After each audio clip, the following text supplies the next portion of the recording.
الحمد لله الحمد لله خالق الوجود من العدم وجاعل النور من الظلم ومخرج الصبر من الألم فملقي التوبة على الندم فنشكره على المصائب كما نشكره على النعم ونصلي على رسوله الأكرم ذي الشرف الأشم والنور الأتم والكتاب المحكم وكمال النبيين والخاتم سيد ولد آدم الذي بشر به عيسى بن مريم ودعا لبعثته إبراهيم عليه السلام حين كان يرفع قواعد بيت الله المحرم، فصلى الله عليه وسلم وعلى أتباعه خير الأمم الذين بارك الله بهم كافة الناس العرب منهم والعجم. الحمد لله الذي لم يتخذ ولدا ولم يكن له شريك في الملك ولم يكن له ولي من الذل وكبره تكبيرا. والحمد لله الذي أنزل على عبده الكتاب ولم يجعل له عوجا. والحمد لله الذي نحمده ونستعينه ونستغفره ونؤمن به ونتوكل عليه ونعوذ بالله من شرور أنفسنا ومن سيئات أعمالنا، من يهده الله فلا مضل له ومن يضلله فلا هادي له، ونشهد أن لا إله إلا الله وحده لا شريك له، ونشهد أن محمدا عبد الله ورسوله أرسله الله تعالى بالهدى ودين الحق ليظهره على الدين كله وكفى بالله شهيدا. فصلى الله عليه وسلم تسليما كثيرا كثيرا. أما بعد، فإن أصدق الحديث كتاب الله، وخير الهدي هدي محمد صلى الله عليه وسلم، وإن شر الأمور محدثاتها، وإن كل محدثة بدعة، وكل بدعة ضلالة، وكل ضلالة في النار. قال الله عز وجل في كتابه الكريم بعد أن أقول أعوذ بالله من الشيطان الرجيم: إن هؤلاء يحبون العاجلة ويذرون وراءهم يوما ثقيلا. اللهم لا تجعلنا منهم. رب اشرح لي صدري ويسر لي أمري واحلل عقدة من لساني يفقه قولي. اللهم ثبتنا عند الموت بلا إله إلا الله. اللهم اجعلنا من الذين آمنوا وعملوا الصالحات وتواصوا بالحق وتواصوا بالصبر. آمين يا رب العالمين. I'd like to start by saying that I feel incredibly honored and grateful to have the opportunity to address you here at ISNA Canada, and especially that I feel out of place because my dear teacher and a father to this community and to the larger North American community, Sheikh Abdullah Idris, is sitting here in front of us, and I felt the moment I walked in, I was reminded of the old Arabic saying, "Aghna sabah an al-misbah," when the morning comes, you don't need a lamp. So, but regardless, now that I am in this place, I would like to share with you just some reminders about some things that I've been thinking about in terms of my own study of the Quran and interactions that I've been having, particularly with younger Muslims from around the world, and they have to do with guilt. So where I want to start today's khutbah and our discussion is something about our deen and what we should feel guilty about and what we shouldn't feel guilty about. So obviously, Allah Azza wa Jal has given us a set of expectations. Here's some things you're supposed to do as a believer. Here are some things you're supposed to stay away from. And we all know them. They're clear as day to everybody. There's a certain way you and I are supposed to be with our parents. So if you lose your temper with your dad, you're supposed to feel bad about that. There's a way you're supposed to be with your mother. If you raise your voice towards her, if you didn't respond to her, if you ignored her, if you hurt her feelings, there's a guilt that's supposed to come with that. Similarly, if you didn't fulfill the rights of your wife, or a wife didn't fulfill the rights of the husband, you're supposed to carry some level of bad feeling, some level of guilt. That's supposed to be there, and that's actually something Allah put inside of us to help us do the right thing. This feeling of guilt actually is something Allah created inside of us. It's part of the mechanisms that help us steer us in the right direction. In fact, this feeling of guilt is so powerful that Allah even swears by it. وَلَا أُقْسِمُ بِالنَّفْسِ اللَّوَّامَةِ. I swear by the self that keeps blaming itself, that feels guilty, that keeps on feeling guilty. So guilt is a necessary emotion. However, guilt in the wrong place can actually be destructive. And I'm supposed to, and you're supposed to feel guilt towards Allah. That's the first thing that I want to remind myself and all of you of. We're supposed to have guilt towards Allah. And even if I did something wrong to one of you, you said salam to me, I didn't say wa alaikum assalam to you. I was arrogant with you. I was unkind towards you. Or I turned away from you, etc. I was rude to you in some way.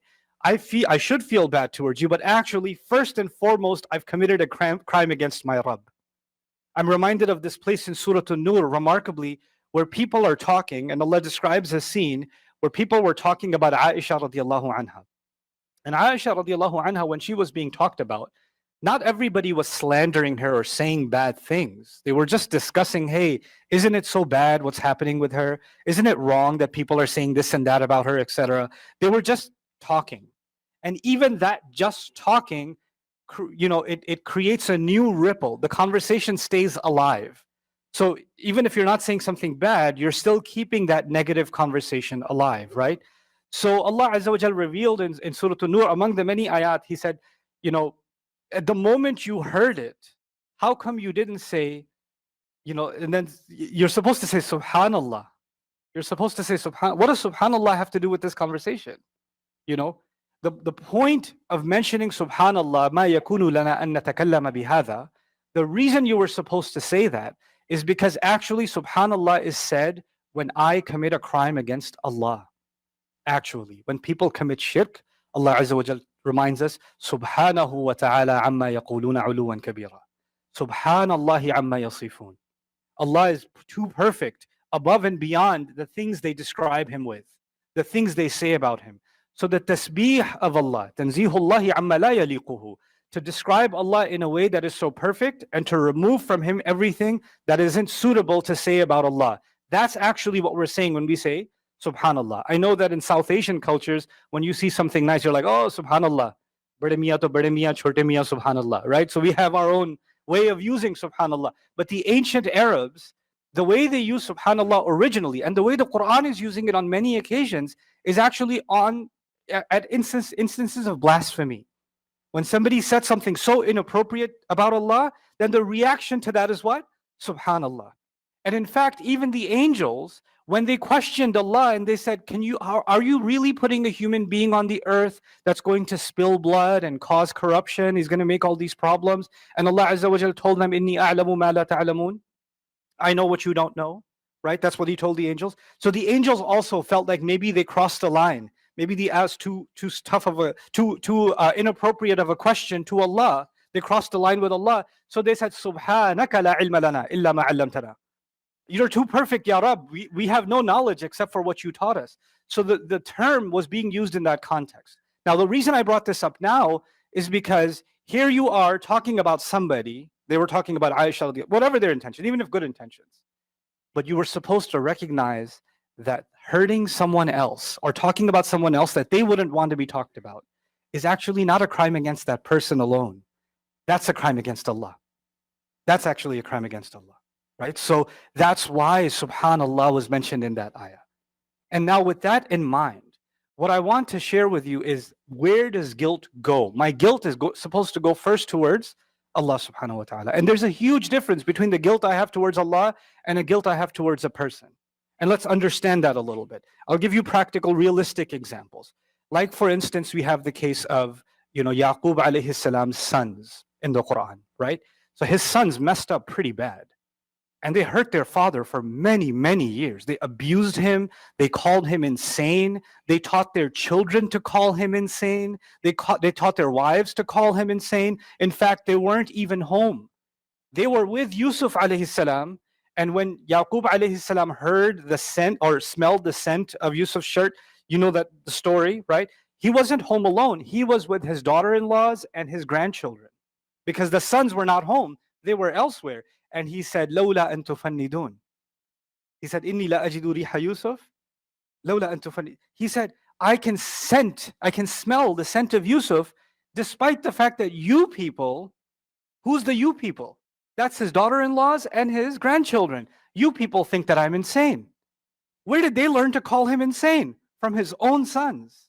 And these are the sons that know that their father is in fact a prophet. They know that. They actually know that. They know that he's the son of Ishaq, who is the son of Ibrahim alayhi salam, wa alayhim salam.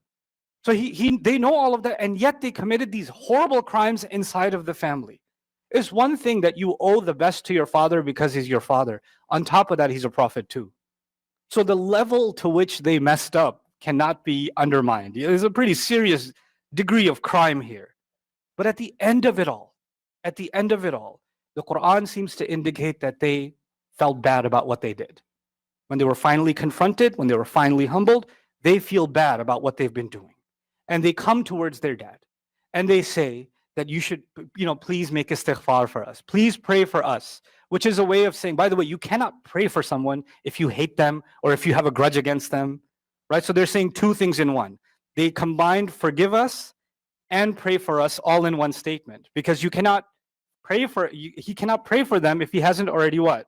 Forgiven them, right? So when they said, can you make istighfar to your Rabb for us? Then at that point, they're asking him to forgive. But he's a human being. And Yaqub alayhi salam has cried so much that he's lost his sight for a long time, that Allah brought back because of the shirt. So it's not an easy, it's not, oh, this one time you hurt my feelings.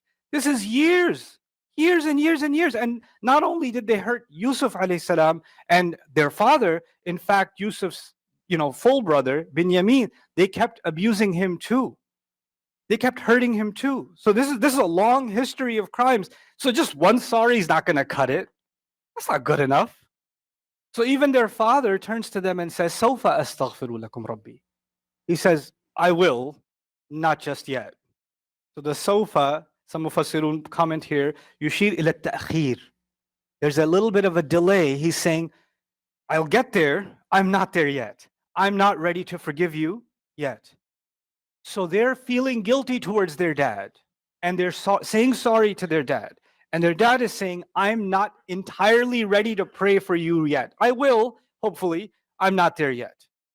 The reason I wanted to bring this up is because we have to understand the difference between the human ability or inability to forgive right away, and the difference between that and who Allah is. Allah forgives right away. Allah forgives right away. You can be committing crimes against Allah for years and years and years. Sins on top of sins on top of sins. Knowingly and unknowingly. Ya Allah, I knew I had to pray. I still didn't pray. I knew that was wrong. I still did it. I knew that was haram. I still earned money that way. I knew that was wrong. I still lied about it in court. I still did this. I still did that. I did hurt this person because I was angry. I did this because I didn't care about it. I did this because I just didn't want to hear anything else. I was selfish at the time. I was drunk on my own emotions at the time. Whatever it was. And you can have so many crimes against Allah for so long. And at the end of all of that, Allah just says, just make tawbah, just make istighfar, right? And He says, Inna Allah yaghfiru dhunuba jami'a. Ya ibadiya alladhina asrafu ala anfusihim. لا تقنطوا من رحمة الله إن الله يغفر الذنوب جميعا. My slaves that have been crossed, that have been done, crossed the line. Asrafu. They went past the line, and they've been going past the line. They've lived a life of crossing the line. Don't lose hope in Allah's loving care. Allah will forgive all sins. Just come back. Just make istighfar, right? But then that sounds too easy. And because we know that when you ask somebody else for forgiveness, they don't forgive that easily.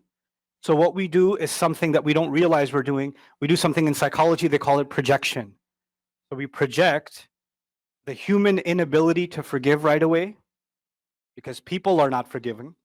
So you start assuming that Allah is also not immediately forgiving. How can Allah forgive? Do you know how much I messed up? I mean, I know I've heard the ayat about Allah forgiving, but bro, seriously, I did some Olympic level stuff. Like my stuff is on another level. So I don't think you understand how far off from forgiveness I particularly am. I cannot begin to tell you how many people write to me, tell me, I know Allah is angry with me. I know Allah hates me. I know Allah hates. It's an incredible volume of Muslims that believe that they are beyond forgiveness. They're beyond redemption. They are beyond that. And what I want you to know is, first of all, guilt is a good thing. That's where I started. Guilt is a good thing.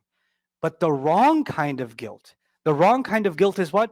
Allah will never forgive me. I'm too far gone. You know who believes Allah will never forgive him? Iblis. He actually believes that. And if I share that belief with him, then I've joined the wrong team.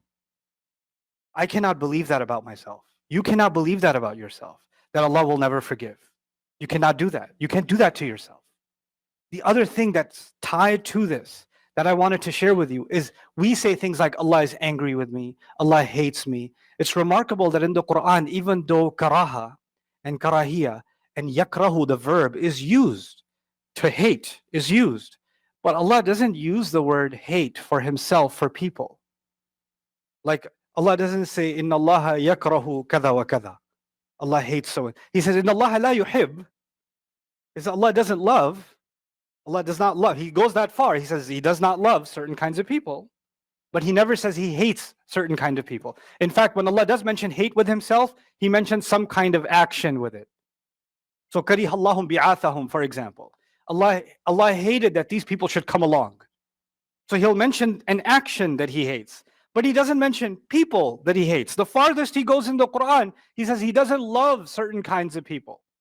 He doesn't, they stop qualifying for Allah's love, which brings me to the next opposite extreme. On the one hand, there are people who have so much guilt, Allah will never forgive. On the other hand, there are people that go further than even Christians. God is love, man. Allah forgives. Why you gotta feel guilty about it all the time? Allah will forgive. Allah understands. Allah gets me like you don't get it. I have this special connection with Allah. He gets my situation. Allah will forgive. Allah has unconditional love. I love this phrase, unconditional love. There's no such thing. It's not even in the Quran, but we like to throw it around because we've heard it in a movie or somewhere, and we think that it applies in our religion. There is no such thing as unconditional love. That isn't the case. If that was the case, Allah would say the same for the people who commit crimes, who kill, who murder, who He says, Inna Allah la yuhibbu al-zalimin, Wallahu la yuhibbu al-zalimin. Allah doesn't love the zalimeen. And on the other hand, He says, Wallahu yuhibbu al-muhsinin. Allah loves those who try to do their best. So He's describing some people that He loves and some people that He doesn't love. Clearly, there are conditions. Clearly, there are conditions. You cannot say it's unconditional love. Allah loves no matter what. Allah provides, Allah shows care, Allah shows love, but there's a level of love from Allah that you have to qualify for. You have to meet certain conditions. I have to meet certain conditions to get there. And one of the most beautiful ones among them is in Allah yuhibbu at-tawwabin wa yuhibbu al-mutatahhirin. Allah loves those people who keep coming back to Him. They feel bad and they come back to Him. They fix course, they correct their ways. So I know as you're listening to this, many of you might have tons of questions about your own personal situation. I'll just tell you one or two things. It may well be that I have wronged somebody and they're not ready to forgive me. They're not ready to forgive me. Fine. But you know what? You cannot take the next step. If for example, I'm not ready to forgive someone, I cannot say, and by the way, on Judgment Day, I'm going to tell Allah what you did. Allah will ask for me. That is an extremely arrogant, out of place thing to say. It's out of place. Let me tell you why. Allah describes Judgment Day. He says, لا يتكلمون إلا من أذن له الرحمن. Nobody will speak on that day except the one Ar-Rahman gave permission to. Except you apparently will say, excuse me, Allah, this guy over here, one day at a Tim Hortons, you see, culturally relevant. So Tim Hortons, you know what he said to me? I want to deal with that. No, you're not going to be in a position to talk about anybody else. So this idea that you have that somehow Judgment Day is when you Allah will say, no, let me hear your complaints first. Let me get your situation out of there because you have special VIP status on Judgment Day. This is an extremely arrogant and almost blasphemous thing to say. That we say, oh, Allah will never forgive you. Really? I have the right to say about someone, Allah will never forgive them? Where did I get this email from? What wahi came to me that Allah will never forgive them? Allah told Musa alayhi salam that maybe Fir'aun can earn forgiveness. لَعَلَّهُ يَذَّكَّرَ وَأَنْ يَخْشَى. Maybe Fir'aun can turn around. But you apparently know for a fact that your mother-in-law is going to hell. You know this for a fact. So, so there is we have to fix certain things. First of all, if you can't forgive someone, don't assume Allah won't forgive them. And this brings me to my last problem. This is actually a real problem somebody brought to my attention. They said, well, I don't forgive this person, but they made tawbah. And they've tried to apologize and they've tried to fix things, but I still can't forgive them. Fine, I can't forgive them. I have a problem. What's the problem? Brother, I feel like they're praying and they've made tawbah and maybe Allah will forgive them and they're going to be in Jannah and I don't want to hang out with them in Jannah because I didn't forgive them. Like here I am, like finally made it and I hate this guy and he's next door. Like, hey, like why would Allah let them be forgiven if I haven't forgiven them? And that's actually, some people carry that with them. Like, this person doesn't deserve forgiveness. One of my anxieties is, what if Allah forgives them? So the problem with this kind of thinking is, first and foremost, we forget who Allah is sometimes. Allah is not going to do things based on our feelings. Allah will do things based on His rahmah and, of course, on justice. My concept of justice, this brain is very small. It's very small. And in my head, there's some definition of what is justice and injustice. I cannot go to Allah and say, Ya Allah, let me tell you what justice is. This guy should not have a house in Jannah. There was a mistake in the calculations. Bring back the angels. We need to do a re-audit of his hisab, because he shouldn't be. Because you know what's happening now? You are questioning Allah's divine wisdom.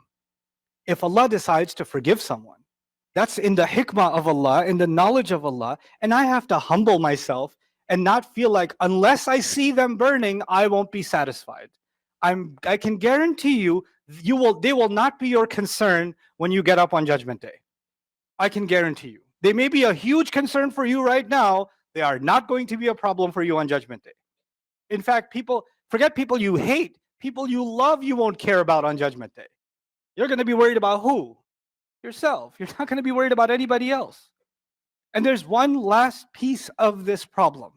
When we are resurrected, when we are raised again, we are not raised the same way we were now. وَنَزَعْنَا مَا فِي قُلُوبِهِم مِّنْ غِلٍّ مَا فِي صُدُورِهِم مِّنْ غِلٍّ. We will pull out any bad feelings they used to carry inside of their chests. We're going to pull them out. All of the ill feelings that used to be carried inside of the chest, they're going to be pulled out. Jannah, we are almost a new species. We're a new existence. خَلْقًا آخر, actually.